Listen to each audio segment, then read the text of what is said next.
Hello highway इस प्रायोजित कार्यक्रम के बाद FM 107.2 आकाशवाणी चंडीगढ़ पर शाम सुहानी में आप सभी का एक बार फिर स्वागत है। एक सवाल मैं जरूर पूछना चाहूंगी। आपने बताया लगभग 20 बरस हो गए सेवानिवृत्त हुए। काम आप तब से कर ही रहे हैं, लेकिन एक नौकरी जो होती है, बंदिश जो होती है, वो नहीं है। तो आपको देख के ही अंदाजा नहीं होता कि आपको रिटायर हुए इतने साल हो गए हैं।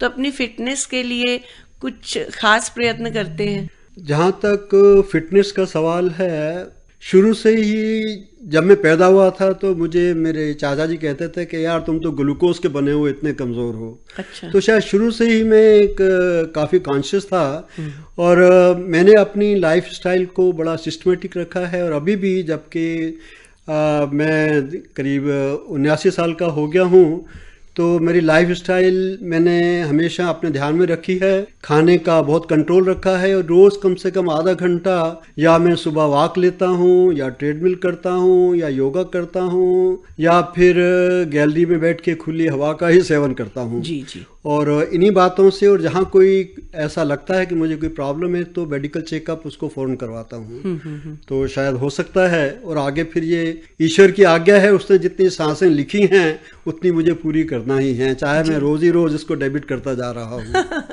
लेकिन ये है कि इस उम्र में स्वास्थ्य साथ दे तो ये जो जिंदगी की शाम है सच में बहुत सुहानी लगती है। जी, अगर आप अपनी ज़िंदगी को सिस्टमेटिक बना सकें, सुहाना बना सकें, तो आपको तो खुशी होगी ही, और साथ में जो आपके दोस्त परिवार हैं उनको हमेशा डर रहता है कि ये हमारे ऊपर बोझ न बन जाए। उससे भी उनको काफ़ी राहत मिलती है कि नहीं, ये तो अपना आप खुद ही संभाल रहा है, और अगर वो समाज के लिए कोई यूजफुल काम करता है तो ये तो एक बोनस पॉइंट ही होता है। जी। और आपकी जिंदगी की शाम तो सुहानी है। कुछ तो ये भगवान की कृपा है, ईश्वर की मेहरबानी है, और कुछ आप उसके लिए कोशिश भी करते हैं कि आपका स्वास्थ्य अच्छा रहे, आपका समाज से सरोकार रहता है, और फिर आप उस पे अपने भाव भी व्यक्त करते हैं। अपने हम उम्र साथियों से क्या कहना चाहेंगे? मेरे जो हम उम्र साथी हैं उनसे मैं यही कहूँगा कि हमेशा खुद तो खुश रहो, पॉजिटिव थिंकिंग हो, और अगर खुशी बांट सकते हो तो इससे अच्छी कोई चीज़ नहीं है।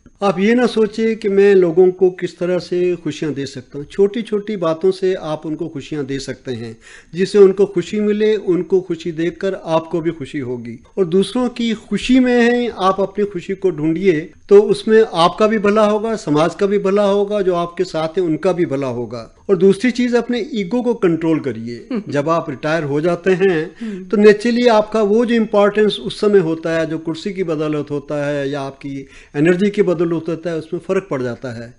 कई बार आपको महसूस होता है कि यार मैं कहीं बोझ तो नहीं बन गया, मुझे कोई पूछता नहीं। देखिए, ये तो एक कुदरत की साइकिल है, ये तो होना ही होता है। पुराने पत्तों ने झड़ना होता है, नए पत्तों ने आना होता है। तो जहाँ तक हो, इस ईगो को जहाँ तक आप कंट्रोल कर सकें वो आपकी बहुत मदद करेगा। और एक चीज़ और, जो आपके रिश्तेदार हैं, दोस्त हैं, उनसे मिलते रहिए, उनके रिलेशन कट मत होने दीजिए, क्योंकि ये बहुत बड़ी एक शक्ति होती है जो आपको हमेशा मॉरली भी अप रखेगी, आपको हिम्मत भी बंधाएगी, और आपको अपने रिश्तेदारों में एक वेलकम व्यक्ति के रूप में भी आप जाने जाएंगे। ऐसा नहीं हो कि आप आए तो अरे यार ये कहाँ आ गया यार। आप जाएं, उनको लगे कि इनके आने से वातावरण हमारा खुश होता है, तो उनको भी खुशी होगी और आप हमेशा उनके वेलकम के योग्य रहेंगे। मेरा यही संदेश है। जी, बहुत अच्छी, बहुत बढ़िया बात आपने कही। और कविताएं शायद लंबी हैं, अब समय कम है, तो एक छोटा सा स्टैंजा कोई सुनाना चाहेंगे जो आपको प्रिय हो? जैसा कि मैंने आपको बताया कि मेरी हर कविता है, मैंने कोशिश की है कि उसमें समाज को कुछ मैसेज ही मिले। स्वच्छता का भी हिंदुस्तान में बहुत चल रहा है और सारे हिंदुस्तान में ही चल रहा है। हाँ जी। तो इसका भी मैंने कुछ दिन पहले कविता लिखी थी जिसका मैंने हेडिंग दिया है स्वच्छता। वही मैं आपको एक आध स्टैंजा सुनाता हूँ। जी जरूर। पेश है। इरशाद। Cleanliness is next to godliness. Cleanliness is next to godliness. सदियों से स्वच्छता है पुकारती, कोई नई बात तो नहीं है, जरा सुन ले ओ भाई मेरे भारती। सदियों से स्वच्छता है पुकारती, कोई नई बात तो नहीं है, जरा सुन ले ओ भाई मेरे भारती। एक पैरा सुना देता हूँ। घर पे अपने नजर डालो, घर पे अपने नजर डालो, गर गंद है आंख ना झुका लो, गर गंद है आंख ना झुका लो, ये गंदगी तो जान की है दुश्मन, भोले बच्चों को इससे बचा लो। घर नहीं मंदिर है ये प्यारे, घर नहीं मंदिर है ये प्यारे, वर्कशॉप है जो कल्चर ढालती, वर्कशॉप है जो कल्चर ढालती। जरा सुन ले ओ भाई मेरे भारती, सदियों से स्वच्छता है पुकारती, कोई नई बात तो नहीं है, जरा सुन ले ओ भाई मेरे भारती।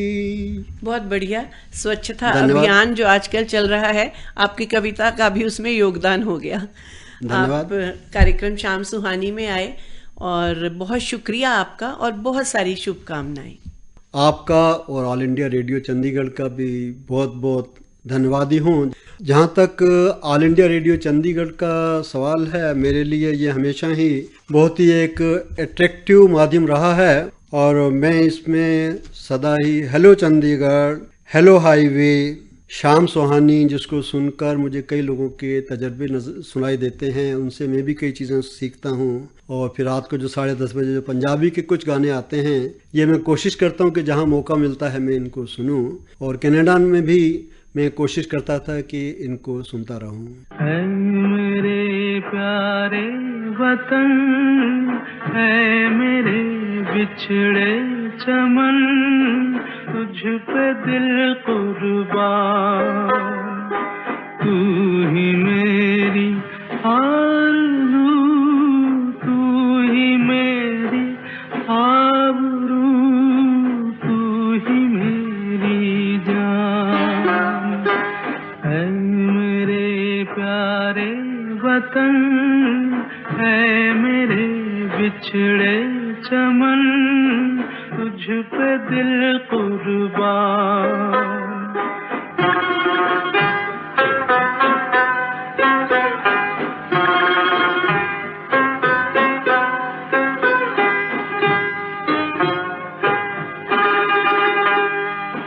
तेरे दामन से जो आए उन हवाओं को सलाम,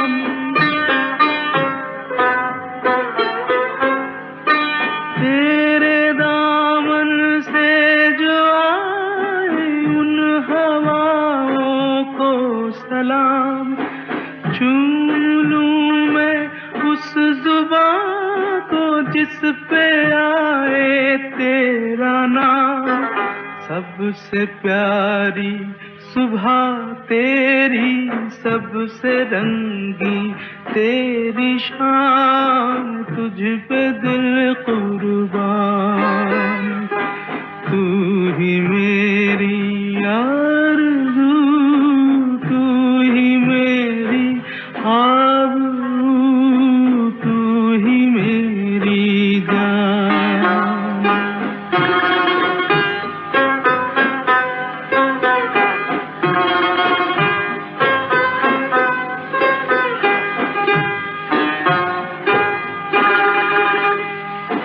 माँ का दिल बन के कभी सीने से लग जाता है तू,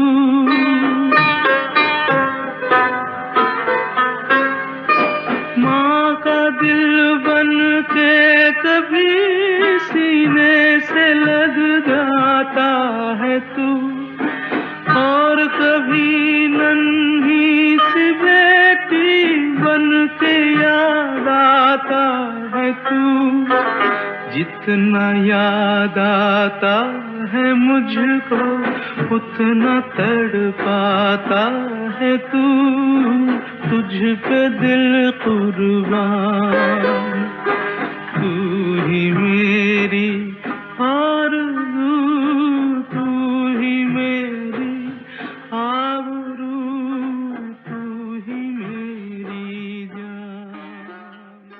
दोस्तों, ये तो था आज का शाम सुहानी।